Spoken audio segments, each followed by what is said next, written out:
Ready mix নাকি manually, আপনার ছাদ ঢালাইয়ে আপনি কোনটা ব্যবহার করবেন? ম্যানুয়ালিতে খরচ একটু কম হয়, রেডিমিক্সে একটু বেশি হয়। তো আমাদের বাংলা ভাষায় একটা কথা আছে, দাম যেটার বেশি জিনিস সেটা ভালো। আপনার সামান্য কিছু খরচ বাড়ালেই রেডিমিক্সের যে ঢালাইটি আপনি দিচ্ছেন এটি 4000 প্লাস পিএসআই আসে।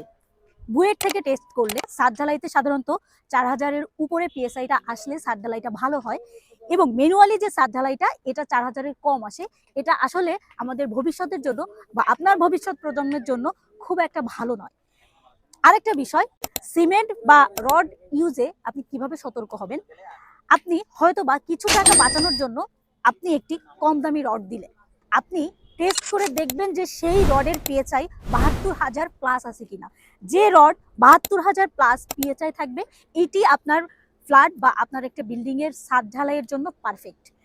এবং রেডিমিক্স, আবারও বলছি, আমি রেডিমিক্সটা দেওয়ার ট্রাই করবেন যাতে 2020 সালের বিএমডিসি কোড অনুসরণে ভূমিকম্প সহনশীল, এবং এটি বাংলাদেশের লাস্ট আপডেট, অর্থাৎ আপনার 2000 বিএমডিসি কোড অনুসরণ করেই কনস্ট্রাকশনের যে লাস্ট আপডেটটা করা হয়েছে এটাই সেই কোড অনুসরণ করে করা হয়। আপনার একটি বিল্ডিং এর ছাদ ঢালাইতে চেষ্টা করবেন যে রেডিমিক্স ঢালাই দিতে, এবং যে রডটি 72,000 পিএসআই আসবে রেজাল্টে সেইটা ইউজ করতে, এবং সেটা হতে পারে বিএসএম, একেএস, পূর্বাচল, জিপিএস, যেটাই হোক, দাম কম হোক, কিন্তু আপনার পিএসআই আসতে হবে 72,000 প্লাস, এবং রেডিমিক্সের পিএসআই আসতে হবে 4,000 প্লাস।